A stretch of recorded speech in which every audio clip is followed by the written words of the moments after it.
सर्वश्रेष्ठ थी। वे पुत्र को शिव पुराण की कथा में अपने साथ ले जाया करते। मूल शंकर की अवस्था कोई 14 की होगी। एक शिवरात्रि पर करशन जी ने मूल शंकर को शिव कथा महात्म्य सुनाया और जोर देकर उससे भी व्रत रखवाया। जय भोलेनाथ पंडित। आइए आइए करशन जी, आइए। इस बार तो मूल बेटे ने भी शिवरात्रि का व्रत रखा है और अब तो ये रात्रि जागरण भी करेगा। धन्य है, शिव जी इस बालक की मनोकामना पूरी करें। देखो इधर जो शिव जी के दूसरे भक्त हैं ना, बैठकर ओम नमः शिवाय का जाप कर रहे हैं। ठीक वैसे ही हमें भी यहाँ बैठकर ओम नमः शिवाय का जाप करना है। जी पिताजी। ओम नमः शिवाय। ओम नमः शिवाय। पिता और पुत्र बैठकर ओम नमः शिवाय का जाप करने लगते हैं।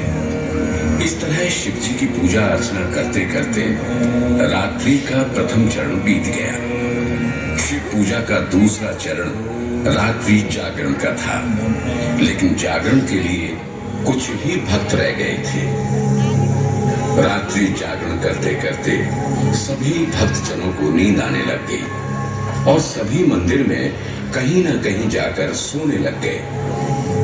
मूल शंकर को पूरा यकीन था कि देर रात शिव जी के दर्शन अवश्य होंगे, इसलिए वो लगातार शिवलिंग को निहारे जा रहा था।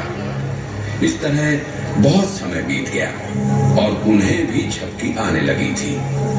पानी के छींटे मारकर उन्होंने खुद को जगाए रखा।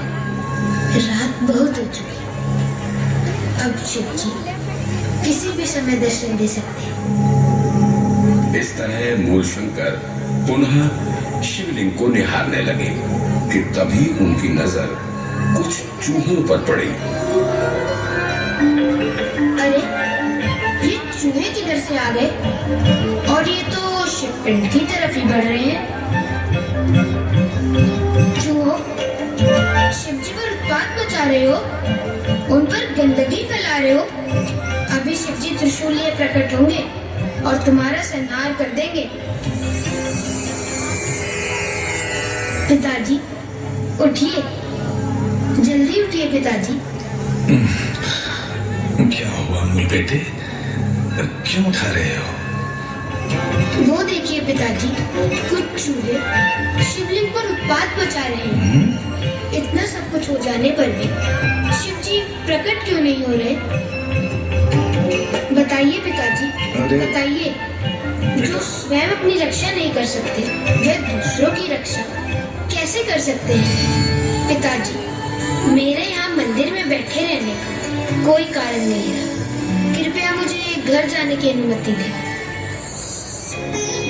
घर वालों ने उसकी ऐसी दशा देखकर उसका विवाह करवाने की सोची।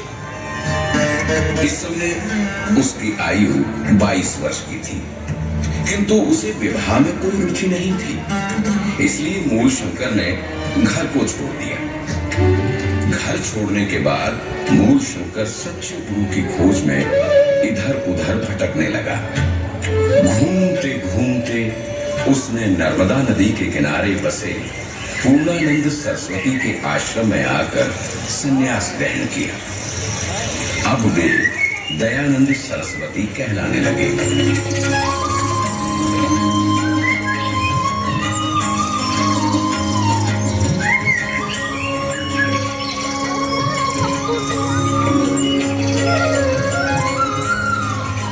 गुरु पूर्णानंद का आश्रम।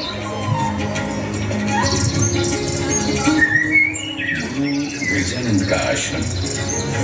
दयानंद जी दरवाजे पर दस्तक देते हुए।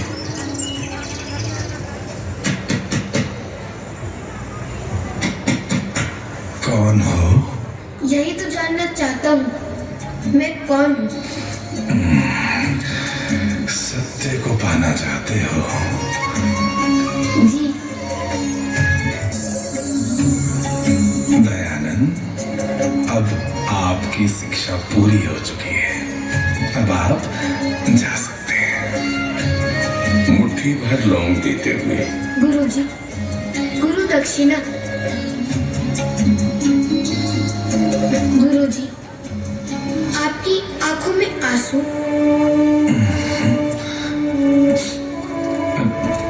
प्रिय शिष्य, मुझे दक्षिणा के रूप में लौंग नहीं चाहिए। भारतवासी अंधकार में डूबे हुए हैं। जाओ जाओ, उन्हें धर्म के ढकोसलों से उबार कर वैदिक धर्म का ज्ञान दो। ये संसार वेदों को भूल चुका है। तुम्हें अपनी पूरी शक्ति लगाकर वेदों का प्रचार प्रसार करना होगा। ये मेरी गुरु दक्षिणा होगी। जाओ। गुरुजी, मैं आज आपके सामने प्रतिज्ञा लेता हूँ कि मैं आजीवन ब्रह्मचर्य का पालन करूंगा।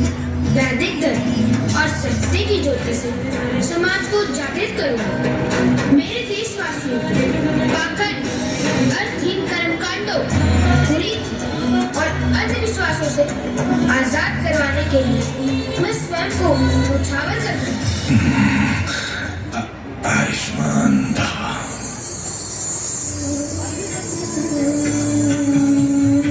दयानंद गुरु के चरण छूकर आश्रम से बाहर आ गए। वे वैदिक धर्म का प्रचार करने के लिए भारत के गांव-गांव व शहर-शहर में घूमने लगे। समाज में छुआछूत व अंधविश्वास का बोलबाला था। स्त्रियों व शूद्रों को वेद पढ़ने का अधिकार नहीं था। विदेश यात्रा करने पर लोगों को समाज से बाहर कर दिया जाता था। दयानंद ने समाज में व्याप्त इन सभी बुराइयों को दूर करने का संकल्प लिया। उन्होंने जनता को धर्म के सच्चे स्वरूप से परिचित करवाया। अपने विचारों को स्वामी दयानंद ने सत्यार्थ प्रकाश नामक पुस्तक में लिखा है।